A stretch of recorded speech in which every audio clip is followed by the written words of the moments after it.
আজকের শুনানি যেন এক অমীমাংসিত অন্ধকারেই থেমে থাকলো। 1 কোটি নাম ঘিরে তীব্র বিতর্ক, উত্তপ্ত যুক্তি পাল্টা যুক্তির পরও কোনো চূড়ান্ত সিদ্ধান্তে পৌঁছতে পারল না ট্রাইব্যুনাল। এখন আগামীকালের শুনানিকে ঘিরে বাড়ছে জল্পনা। এই মামলার নিষ্পত্তি কি আদৌ হবে, শুনে নেব আইনজীবী সুদীপ্ত দাশগুপ্তর থেকে। হ্যালো। হ্যালো, হ্যাঁ, নমস্কার সুদীপ্ত বাবু, শো নিউজ বাংলা থেকে স্বস্তিকা বলছি। নমস্কার। এই যে আজ হিয়ারিং হলো, তাতে 1 কোটি নাম কাটা গেছে, সেটার কোনো নিষ্পত্তি হলো না। আমাদেরকে 8টা মেজর পয়েন্ট বলুন কেন এই নিষ্পত্তিটা হলো না। দেখুন, প্রথম পয়েন্ট হলো যে কেন এই যে এসআইআর প্রক্রিয়াটা করেছি, এসআইআর প্রক্রিয়াটা করা উচিত ছিল অনেক আগে থেকে। এই যে এসআইআর ইলেকশন কমিশন এটা এমন সময় নিয়েছে, সামনে ইলেকশন, এই যে তাড়াহুড়ো করে এতগুলো কাজ একসঙ্গে হয় না। এসআইআরটা অনেক আগে শুরু করা উচিত ছিল। 2 নম্বর, এসআইআর শেষ না করে ইলেকশন করানোটা উচিত হয়নি। তৃতীয়ত, ইলেকশন এসআইআর করার জন্য যে পরিমাণ ম্যান পাওয়ার দরকার, সেই ম্যান পাওয়ার ইলেকশন কমিশন নেয়নি। চতুর্থ, যে ইনফ্রাস্ট্রাকচার দরকার সেই ইনফ্রাস্ট্রাকচার নেই। পঞ্চম, মানে এসআইআর এ যে প্রকৃত ভুয়ো ভোটার সেটা বার করার জন্য যে প্রক্রিয়া থাকা দরকার, বাড়ি গিয়ে দেখা বা যেই ধরনের পদ্ধতি গ্রহণ করা উচিত যাতে করে লজিস্টিক্যাল ডিসক্রিমিনেশন না হয়, তার কোনো ব্যবস্থা নেয়নি।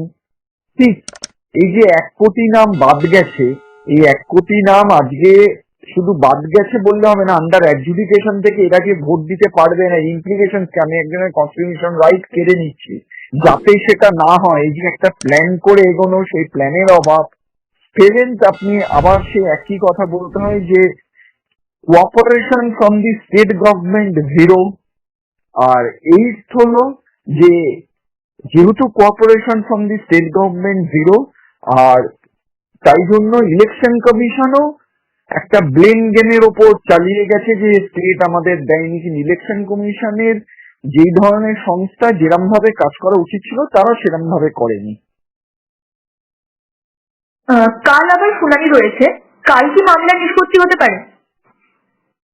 দেখুন, সুপ্রিম কোর্টের যে মামলাটা এখন চলছে সেটা হলো একটা সুপ্রিম কোর্ট মানে সুমোটো একটা কগনিজেন্স নিয়েছে যে ঘটনাটা মালদায় ঘটেছে, মোথাবাড়ির ঘটনা নিয়ে, সেটি একটি মামলা চলছে। আরেকটি মামলা যে যারা ক্যান্ডিডেট তাদের যেন 8 তারিখের আগে নমিনেশন দিয়ে দেওয়ার আগে নিষ্পত্তি হয়। সেটা যদি অ্যাডজুডিকেশনে হয়ে যায় তো ভালো, নয়তো যাতে ট্রাইব্যুনাল গঠন হয় সেই সংক্রান্ত আজকেও সুপ্রিম কোর্ট একটা রায় দিয়েছে।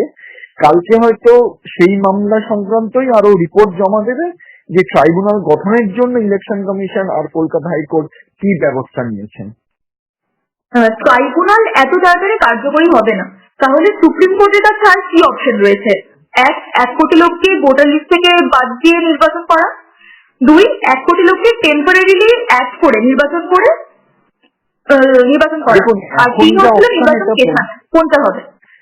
দেখুন, এখন যা পরিস্থিতি, 1 কোটি লোককে বাদ দিয়েই ইলেকশন করতে হবে, করা যাবে, মানে করতে হবে, এর বাইরে উপায় নেই, কারণ ইলেকশন ডিক্লেয়ার হয়ে গেছে। এটা ইলেকশন কমিশনের মানে পুরোপুরি ফেলিওর যে তারা একটা ইলেকশন করাচ্ছে কিন্তু সেখানে তারা ভোটার, প্রকৃত অনেক ভোটার যারা ভোট দিতে পারবে না ইলেকশন কমিশনের, শুধুমাত্র ইলেকশন কমিশনের গাফিলতির জন্য।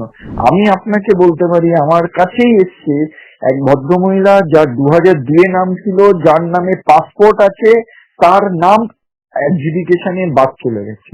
এমন লোক আছে যে ইন্ডিয়ান আর্মিতে সার্ভিস করেছে, ইন্ডিয়ান আর্মি থেকে পেনশন পায়, তার নাম বাদ চলে গেছে। এই যে জিনিসগুলো, এই যে আমি আমার ভোট দেওয়ার অধিকার থেকে তাকে বাদ দিয়ে দিলাম ইলেকশন কমিশনের গাফিলতির জন্য, আর কিচ্ছু কারণ না, এর দায় ইলেকশন কমিশনকে নিতে হবে।